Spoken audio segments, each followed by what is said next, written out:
పిల్లలు స్వామి పంపినాడు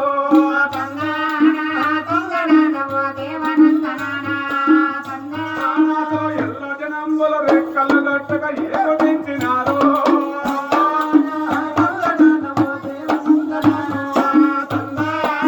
కలకలలాడే కంది మల్లయ్య పల్లె పీఠమందు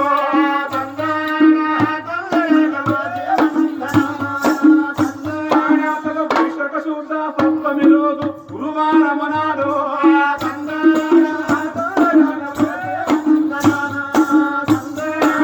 గోవిందయ్య కారిల మారి పట్టాభిషేకం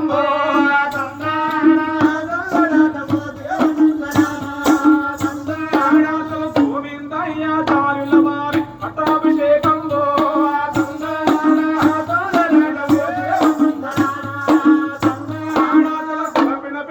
సిద్ధన్ని పూలకు ప్రయాణంబు చేసే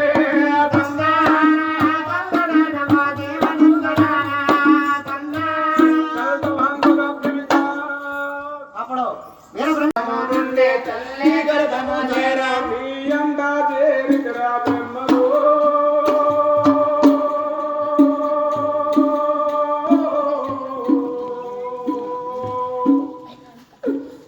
వీర బ్రహ్మము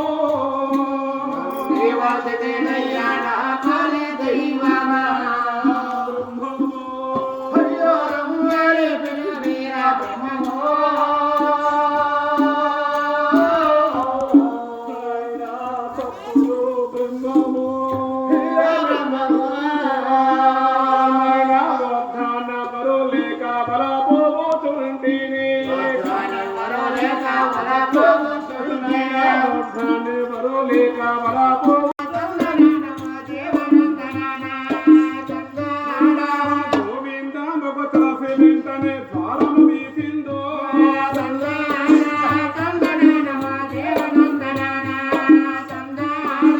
సిద్ధాదినరా నీరాయణ సమాధి అయ్యిందో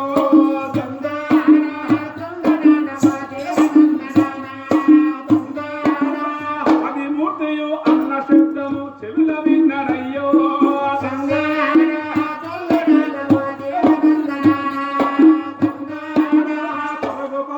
సమాధి వద్దకు సిద్ధుడొచ్చినాడు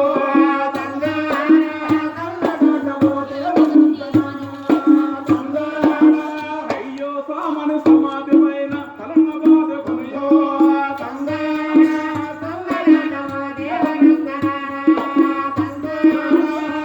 బలగదు స్వాముల వారు దర్శనమివ్వడురా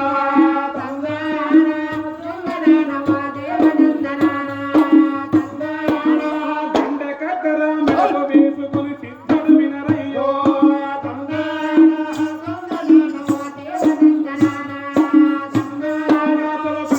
వద్దకు పడమని తిరిగి ముక్కలాయే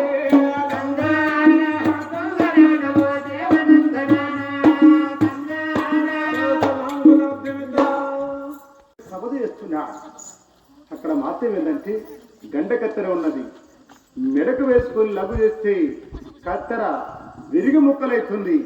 అదే మామూలు వాళ్ళకి తల దగి 2-3 గజాల దూరం అనే మహత్యం ఉన్నది. గురుదేవా, నన్ను చావనీయవు, బ్రతకనీయవా తండ్రి? నువ్వు దర్శనమని ఇవ్వాలి, నేను చావని చావని 2 మార్గాలు అని సమాధి చెప్తా అక్కడ పద్మాసం వచ్చి కూర్చున్నాడు దుదికుల సిద్ధుడు. గురుదేవా ప్రభు, నాయన నేను ఏమి దేవుడు తండ్రి? ఆ తపోబలము చేత ఎప్పుడైతే సిద్ధయ్య మాత్రము అపజప గాయత్రి మంత్రం మొదలుపెట్టాడు అంటే నవద్వారం మొత్తం బంధించి పద్మాసం వచ్చి కూర్చున్నాడు. ఈ తపోబలము చేత భూమికి బెత్తడు మూరుడుగా జానగా లేస్తున్నాడు. ఇక్కడ తపతి చేస్తుంటే బ్రహ్మంగారి సమాధిలో జపమాలాగిపోతుందట.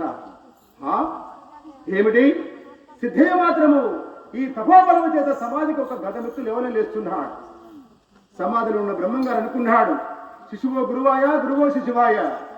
గురువు నేల సమాధి, సిద్ధయ్య వైకుంఠ ప్రాప్తిరస్తు పోయిన స్థలం ఆక్రమిస్తాడు. అయినా మధ్యం వేసిన తర్వాత నా మీద కాలి వల్లిందనుకో, ఆట పండుగను కింద వెళితే ఇలా పక్కన వలిగిపోతాడు, శిరుసు బలిగి చచ్చిపోతాడు. అపకీర్తి పేరు ఎవరికి? బ్రహ్మంగారు చేపట్టే సిద్ధయ్య చచ్చిపోయిన అపకీర్తి పేరు నాకు వస్తుంది. సిద్ధిని మాత్రం పైకి పోనీయ. వారికి దర్శనమిస్తా అని సిద్ధయ్య ఎప్పుడు పైకి పోతున్నాడు బ్రహ్మంగారు హరహర హరహర అని ఆ పరుపండ సింహాలు గర్జించిన జరుపుకొని ఎలా వస్తుంది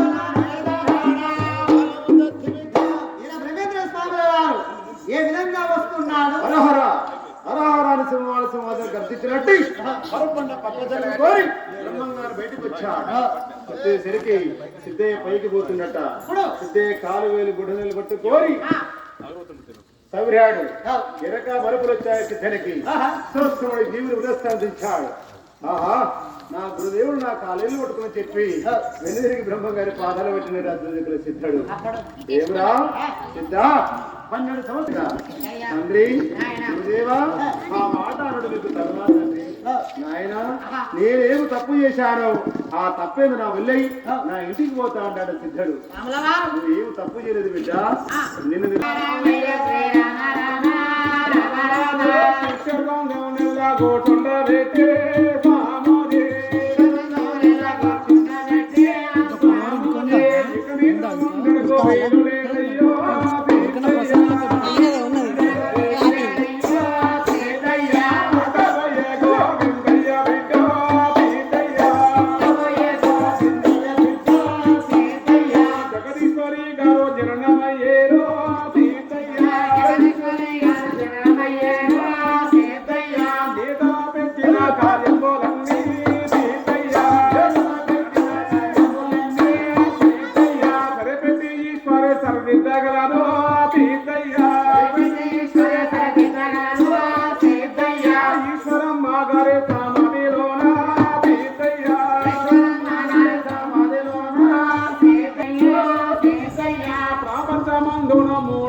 వస్తారు అయినా నాకెందుకు అని ఆ సమల వారు సిద్ధయ్య గారిని పిలుచుకొని బిడ్డ సిద్ధయ్య నేను ఎవరికి చెప్పకుండా సామాన్ నీకు చెప్పకుండా ఇలా అవుతాను బిడ్డ నా పాకోళ్ళు ఆ సిద్ధయ్య గారు చేతిలో పెట్టారు బిడ్డ సిద్ధయ్య నువ్వు కూడా పెళ్లి చేసుకో చిన్న వ్యవసాయ పెళ్లి కొడుకులు పుడతారు బిడ్డ సంసార యోగమే రాజయోగి రమ్యమైంది బిడ్డ అని స్వాములవారి సిద్ధయ్య గారు చెప్పి బ్రహ్మంగారి పాకోళ్ళు శిఖముగా ఇచ్చి స్వాములవారిని సత్యవారి సమాధైపోయాడు ఆ స్వాములవారి సమాధి కొద్దిసేపు ఉండు అప్పుడు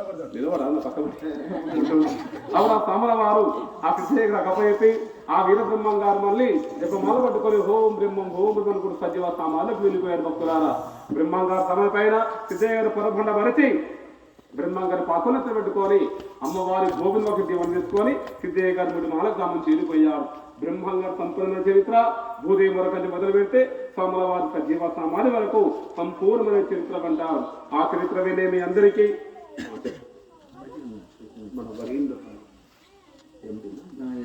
చూడండి మన ఎండి బషీర్ బాబా గారు సరే ఎప్పుడైనా దగ్గర ఒక 22 సంవత్సరాల మన కాలనీకి వస్తున్నాము ప్రతిసారి కూడా వారు తేడాకు తప్పకుండా మనకు అందజేస్తారు ఎందుకంటే మన కాలనీలో మన అందరి క్షేమం కోసము ఆ భగవంతుని చరిత్ర మా కాలనీలో చెప్తున్నారు కాబట్టి మేము కూడా పెట్టి బట్టలు పెట్టి ఎంతో ఘనంగా ఉమ్మలు కూడా సాగనంపారు మరి ఎందుకంటే అలాంటి వాళ్ళు ఉన్నారు కాబట్టి అందరం కూడా భగవంతుడి దేవుడికి ఉంటున్నాము మరి ఈసారి కూడా సామల వారికి సహకరించాలని 1116 రూపాయల కట్నం కూడా వారు పెద్దలు సమర్పించారు ఆ వీర బ్రహ్మంగా కర్ణకరాక్షలు కూడా ప్రతి ఎండాకాలం అన్ని కొండలు కోరుకుంటున్నాము ఎందుకంటే పెద్దలు సహకరించి మీ భక్తులు సహకరిస్తేనే